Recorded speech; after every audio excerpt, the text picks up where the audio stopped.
My fiancé cheated on me with my arrogant boss, so I used their own wedding to expose their financial crimes. My fiancé of 4 years cheated on me with my multi-millionaire boss, completely unaware that I was the only person keeping them both out of federal prison. When I found out, I didn't confront them. Instead, I spent 6 months planning the ultimate wedding present, a live-streamed financial audit that ruined their lives forever. To understand how wild this gets, you need to know who these people are. My ex-fiancée, Vanessa, was a high-end wedding planner who cared about status more than anything. I work as a senior forensic accountant for a massive luxury real estate firm. My boss, Richard, is the definition of a trust fund nightmare. He inherited the company, drove a custom Porsche 911, and treated every employee like dirt. Vanessa was always complaining that my corporate salary wasn't enough to give her the lifestyle she deserved. But things changed 6 months ago when Richard hired Vanessa's agency to plan his company's massive annual gala. Suddenly, Vanessa was working late every night. She started showing up with designer bags, claiming she bought them with client bonuses. She even stopped texting me back, saying she was navigating high-profile client dinners. I trusted her completely. Until the night I forgot my laptop at the office. It was a Thursday night around 11 p.m. I walked back into the corporate headquarters to grab my laptop. The entire building was dark except for the top-floor executive suite. Richard's office. As I walked down the hall, I heard laughter. I recognized Vanessa's voice instantly. I stood outside the frosted glass door, my heart dropping into my stomach. I heard my boss say, "Don't worry about your boyfriend, he's just a numbers nerd. He's too busy balancing my books to notice what we're doing." Then, I heard Vanessa laugh and say, "I know. Just promise me when the company goes public next year, we're moving to Monaco." I didn't storm in. I didn't scream. My survival instincts kicked in, and I realized that if I confronted them right there, I'd be fired, dumped, and left with nothing. I quietly walked out of the building, sat in my car, and let the rage turn into cold, calculated math. The next morning, I went to work like nothing happened. I looked at Vanessa in the kitchen, she kissed my cheek, and lied straight to my face about her late-night meeting. But Richard's comment about me balancing his books stuck with me. As the senior accountant, I had access to all the sub-ledgers. I started digging into the corporate accounts, specifically looking at the budgets approved for Vanessa's wedding planning business over the last 6 months. What I found was absolutely insane.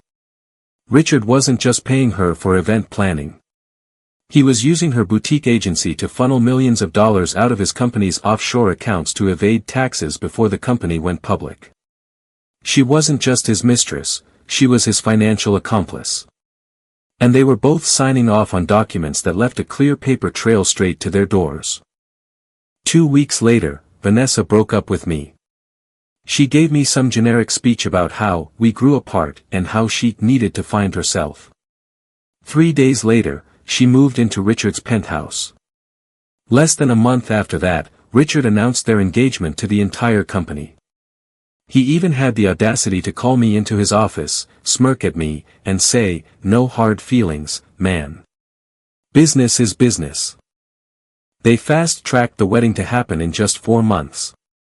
Vanessa wanted a massive, televised-style luxury wedding at a historic estate, completely funded by Richard's company accounts. I stayed at the company, acting completely heartbroken and defeated. I played the victim so well that Richard actually felt safe keeping me on the payroll. He even assigned me to oversee the internal financial audit required before the company's upcoming public IPO, which was scheduled to launch the exact Monday after their Saturday wedding. They thought they were home free. They thought the wedding would cement their status, and the Monday IPO would make them billionaires.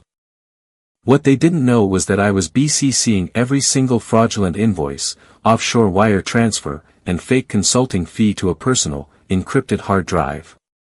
I also found out they were using a live streaming service for the wedding ceremony so Richard's international investors and Vanessa's social media followers could watch the event live.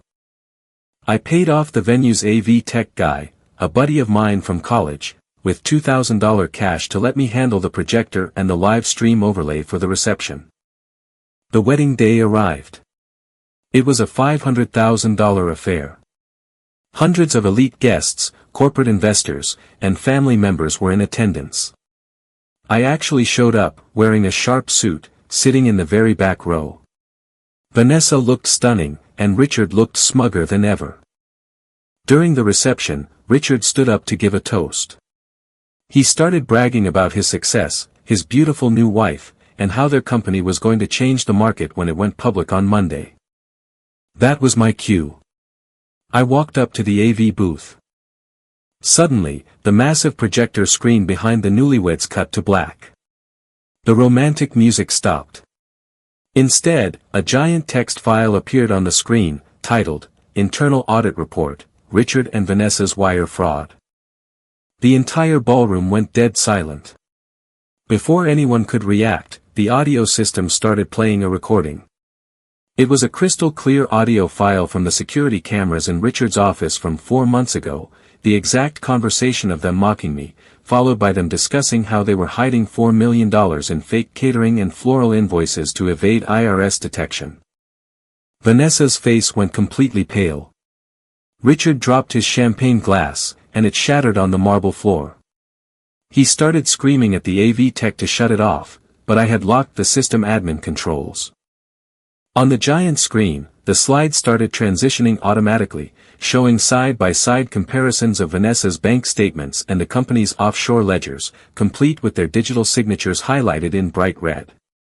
Because the wedding was being live-streamed, over 500 venture capitalists, board members, and investors were watching this happen in real time. The live chat on the stream was absolutely exploding.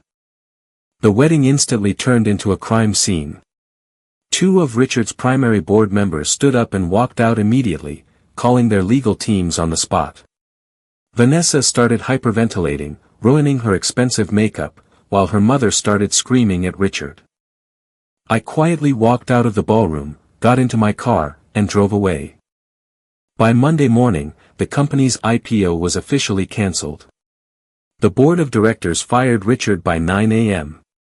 By Tuesday, the IRS and the SEC launched a joint federal investigation into both of them based on the anonymous tip and the full drive of evidence I had sent to the authorities the night of the wedding. Because the fraud was so severe, Richard's assets were frozen. Vanessa's luxury wedding agency went completely bankrupt within a week due to the public scandal.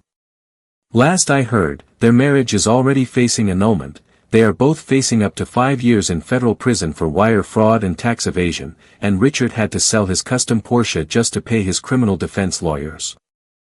As for me, I received a massive whistleblower payout from the IRS for exposing the tax evasion scheme. I quit my corporate job, moved to a house on the coast, and every time I drink my morning coffee, I think about how a numbers nerd completely balanced the books.